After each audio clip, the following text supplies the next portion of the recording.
कहानी रूप कुमारी और राम दुलारी दो बहनों की है। दोनों बहनें 2 साल बाद किसी तीसरे नातेदार के यहाँ मिली। रूप कुमारी ने देखा कि छोटी बहन राम दुलारी सर से पांव तक गहनों में लदी है। उसका रंग कुछ निखर गया है, स्वभाव में गरिमा आ गई है, बातचीत करने में अब वो और चतुर हो गई है। उसने उसे 2 साल पहले उसके विवाह में देखा था।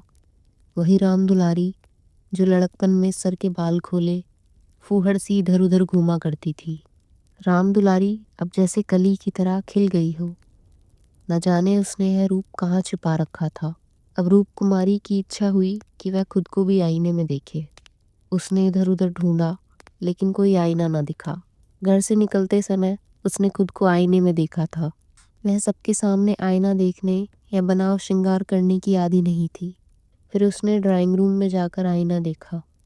वह खुद को गहराई से निहारने लगी। उसका रूप निष्कलंक है, मगर वह ताजगी, वह मादकता, वह माधुर्य नहीं है जो राम दुलारी में है।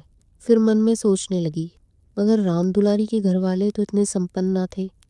विवाह में जो गहने आए थे वे भी निराशाजनक थे। फिर 2 साल में ऐसी क्या बरकत हुई, कौन जाने। कहाँ से गहने मांग लाई हो, कपड़े भी मांग लाई हो। कुछ औरतों को अपनी हैसियत बढ़ाकर दिखाने में अच्छा लगता है। यह सॉन्ग राम दुलारी को ही मुबारक। यह सोचकर अब उसके चेहरे पर आत्मसम्मान की लाली दौड़ उठी। जब वह बरामदे में आई तो राम दुलारी ने उससे पूछा, जीजा जी की कुछ तरक्की हुई कि नहीं, या अभी तक उन्हीं रुपयों में कलम घिस रहे हैं। रूप कुमारी की देह में मानो आग सी लग गई। चिढ़कर बोली, तरक्की क्यों नहीं हुई, अब 100 के ग्रेड में है। यह भी आजकल गनीमत है। अच्छे अच्छे एमए पासों को देखा है, कोई टके नहीं पूछता। तेरा शौहर तो अब बीए में होगा।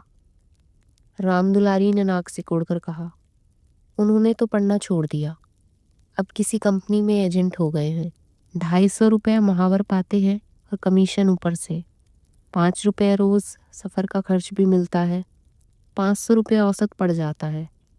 150 महावर तो उनका निज खर्च है। 350 बेदाग घर दे देते हैं, उसमें से 100 रुपये मुझे मिलते हैं और 250 में घर का खर्च खुशहाली से चल जाता है।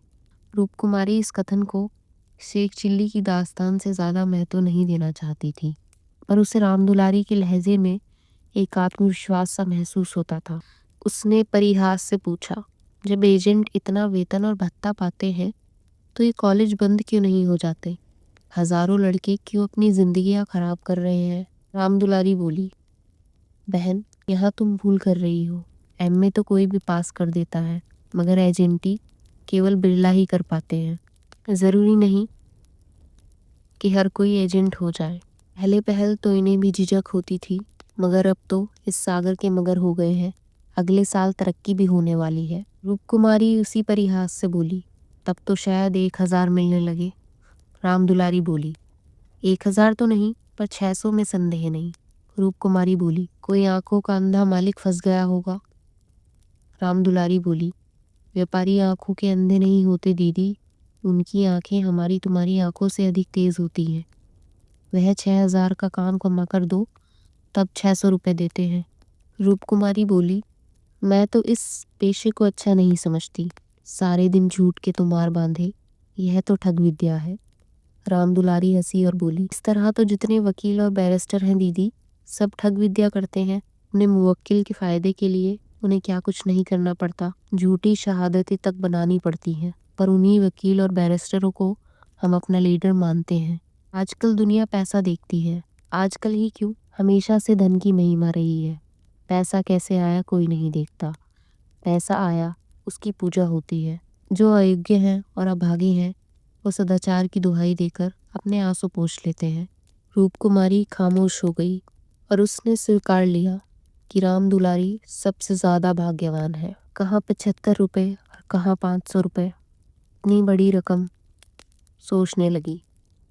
9 बजे रात को मेहमान रुखसत होने लगे। रूप कुमारी भी उठी, एक का मंगवाने ही जा रही थी कि राम दुलारी ने कहा, एक का मंगवा कर क्या करोगी बहन? मुझे लेने के लिए कार आती ही होगी। चलो 2-4 दिन मेरे यहाँ रहो, मैं जीजा जी को खबर भिजवा दूंगी, तुम्हारी बाट ना देखेंगे। अभी नहीं, मुझे फुर्सत नहीं है, बच्चे घबरा रहे होंगे, फिर कभी आऊंगी। तभी राम दुलारी के पति गुरु सेवक ने आकर बड़ी साली को सलाम किया। बिल्कुल अंग्रेजी सज धज, कलाई पर सोने की घड़ी, आंखों पर सुनहरी ऐनक, चेहरे से शराफत बरस रही थी। इतना रूपवान और सजीला। दोनों बहनें कार की पिछली सीट पर बैठ गई। थोड़ी दूर चलकर उसका घर आ गया। राम दुलारी ने फिर बहन को उतरने के लिए आग्रह किया, पर वह नहीं मानी। गुरु सेवक ने कार बढ़ाई। रूपकुमारी ने उड़ती हुई निगाह से राम दुलारी का मकान देखा और वह ठोस सत्य उसके कलेजे में चुभ गया। थोड़ी देर बाद रूपकुमारी का मनहूस घर आ गया। द्वार पर एक लालटेन टिमटिमा रहा था। उसके पति उमानाथ द्वार पर टहल रहे थे, मगर रूपकुमारी ने गुरु सेवक से उतरने के लिए आग्रह नहीं किया। एक बार शिष्टाचार के नाते पूछा, पर ज्यादा जोर नहीं दिया। रूपकुमारी को अब वह घर कब्रिस्तान लग रहा था, जैसे फूटा हुआ भाग्य हो।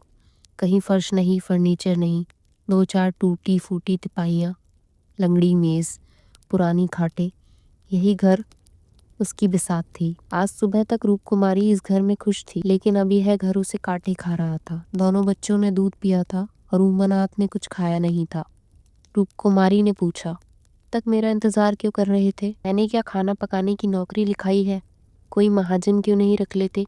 जिंदगी भर क्या मुझे ही पीसते रहोगे? उमानाथ ने उसकी तरफ देखा और उसे समझ न आया कि रूपकुमारी ऐसा व्यवहार क्यों कर रही है, जबकि उमानाथ ने खुद कई बार महाजन रखने का आग्रह किया है, पर वह खुद ही मना कर देती, यह कहकर कि बैठे बैठे मैं क्या करूंगी, 4-5 रुपए खर्च बढ़ाने का क्या फायदा, यह तो बच्चों के मक्खन में खर्च होते हैं। फिर भी वह चुप न हुई और कटुता भरी बातें करती रही। फिर उसने जब राम दुलारी और गुरु सेवक की तनख्वाह का जिक्र किया तो उमानाथ समझ गए कि वह अपनी बहन के ठाट बाट देखकर विचलित हो उठी है। फिर भी उन्हें रूपकुमारी से सहानुभूति ही हुई। वह उदार प्रवृत्ति के आदमी थे। उसकी कटु बातों का कोई जवाब न दिया, शरबत की तरह पी गए। अपनी बहन के ठाट देखकर एक क्षण के लिए रूपकुमारी के मन में ऐसे निराशाजनक, अन्यायपूर्ण, दुखद भावों का उठना बिल्कुल स्वाभाविक है। रूपकुमारी कोई सन्यासिनी या विरागिनी तो नहीं, जो हर दशा में अविचलित रहे। 1 सप्ताह तक रूपकुमारी मानसिक अशांति की दशा में रही।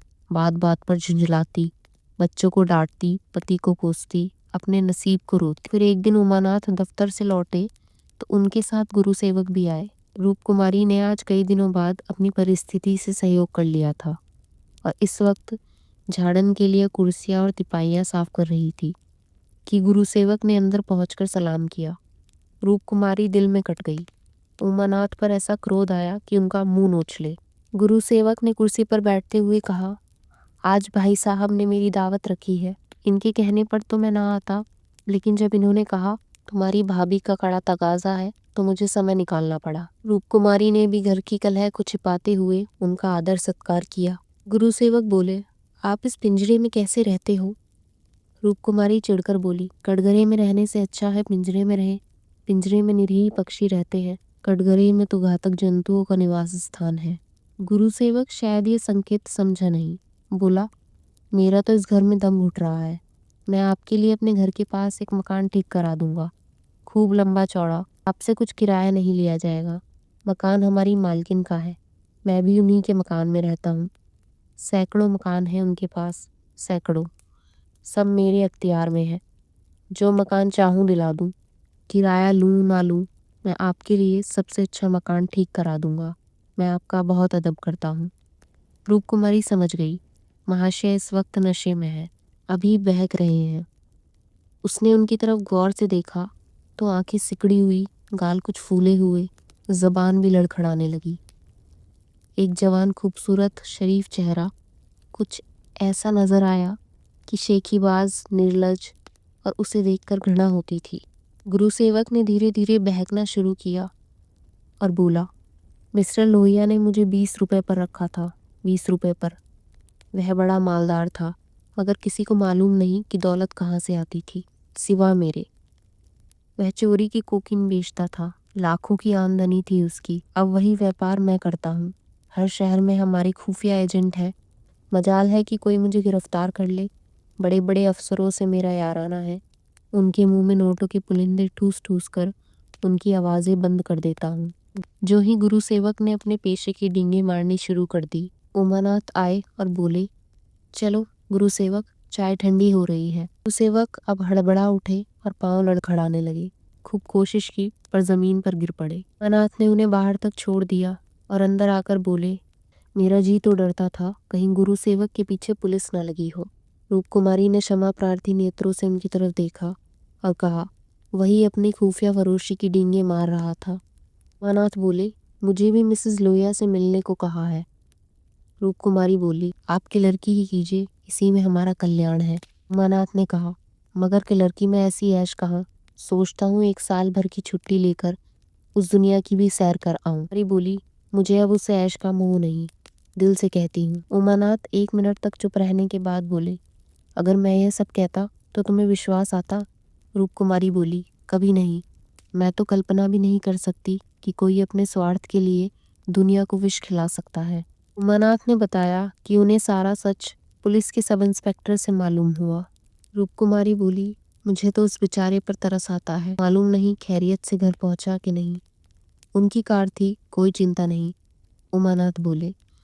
रूपकुमारी एक क्षण जमीन की तरफ ताकती रही, फिर बोली, तुम मुझे रामदुलारी के घर पहुंचा दो। अभी शायद मैं उसकी मदद कर सकूं। जिस बाग में वह सैर कर रही है उसमें 4 और निशाचर घात लगाए बैठे हैं। शायद मैं उसे बचा सकूं। उमानाथ ने देखा और उसकी छवि कितनी दया पुलकित हो उठी।